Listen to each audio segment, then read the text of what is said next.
If you're a calisthenics guy and you want to work out your legs, pistol squats probably seem like the logical thing to do.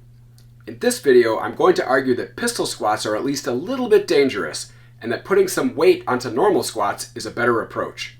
It will allow you to build strength and size in a way that's safer and more efficient than pistol squats.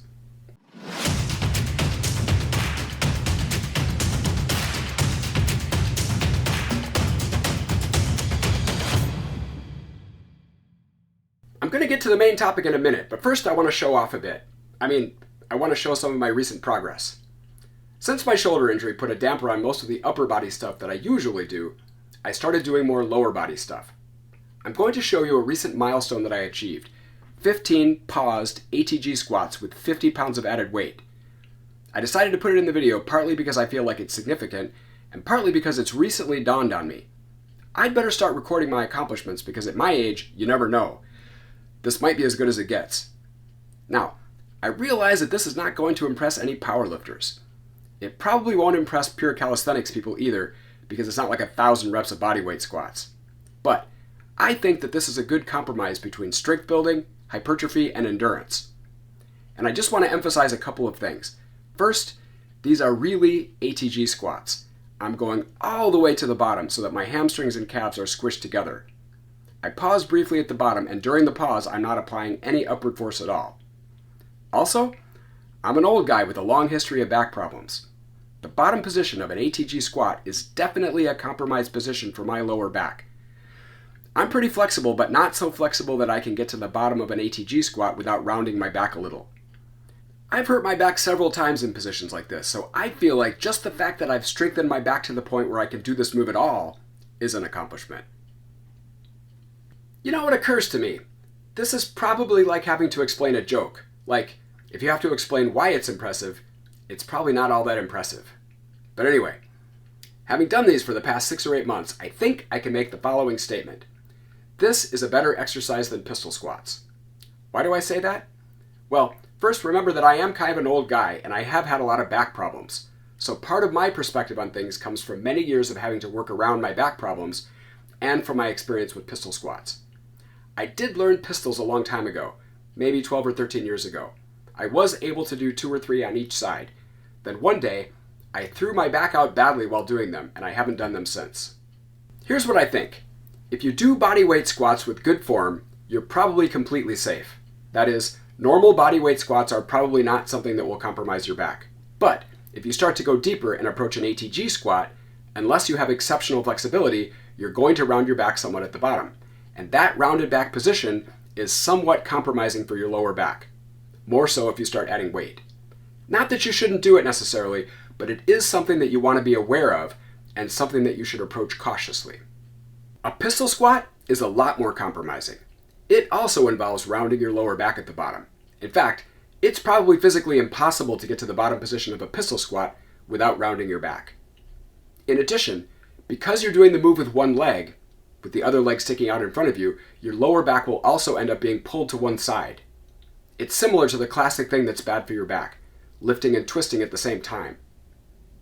And because the move is so difficult, many people who are working on them are struggling to get their first rep, like many moves in calisthenics.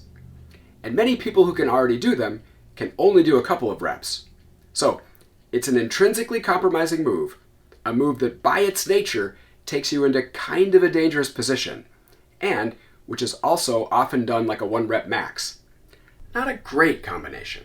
But if you're like me, you probably want to develop more strength than you can get by just doing bodyweight squats. And if you're exclusively a calisthenics person, then maybe the next logical step after bodyweight squats is pistol squats. But even though it's not pure calisthenics, to me it seems obvious that adding weight to your squats is a better option. It allows you to build strength using a safer move that you can already do, and keep the reps in a range where you can handle them and where they're more useful. It's pretty easy to add weight to your squats, even if you work out at home. I've used the sandbag, which I really like. I just clean it to my shoulders and do front squats.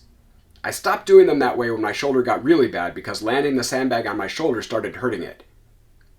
I also have these nice plates that have built-in handles, so I started using those. But because I'm getting close to the practical limit with the plates, I'm going to buy some adjustable dumbbells. This way of doing things has multiple benefits. I think that lifting things in general is a good thing to do, and you can think of lifting the weights into position as part of your workout. And just a word about how I train squats. As I've added weight, I've kept the rep range between 10 and 15. And as I start going heavier than 50 pounds, I'll probably mostly do deep squats, but not ATG squats. I do feel like it's risky for me to do ATG squats with more and more weight. I feel like I'd be pretty happy if I could get to 15 solid reps of deep squats with 100 pounds. And if I do get that strong, and I feel okay about it, I'll probably throw in 2 or 3 reps of ATG squats. And back to the pistol squats for a minute. I'm not against them. By all means, if you want to learn them, go ahead and learn them. I mean, if you're anything like me, then this is the kind of fantasy that you have. You're at a party, and someone says, "I saw a guy one time who could do like a squat, but with only one leg, all the way down to the ground. It was badass." And you're like, stand aside. So clearly, there's good reason to learn pistol squats. I just think that if you do tackle them, you should do it carefully. I may try them again at some point. I suspect that if I could do 15 deep squats with 100 pounds, then I could probably do pistols pretty easily. But if I do get that strong, and I decide to try them again, I'm going to be very careful. And I just want to make a final point about ATG squats and that rounded back position. Like I said earlier, I can't get all the way to the bottom without rounding my back. And that's what you're not supposed to do, right? Almost every resource about squatting that I can find says that you should keep your back straight. And of course, that's very true if you're using heavy weights. But I actually think that it's a good idea to train the rounded back position as long as you're very careful about it. It's like the knees over toes guy approach. It's exactly the awkward, potentially dangerous positions that you should train. You want to strengthen those positions in a controlled way so that they don't give out on you when you're doing your sport or when you're getting groceries out of your car.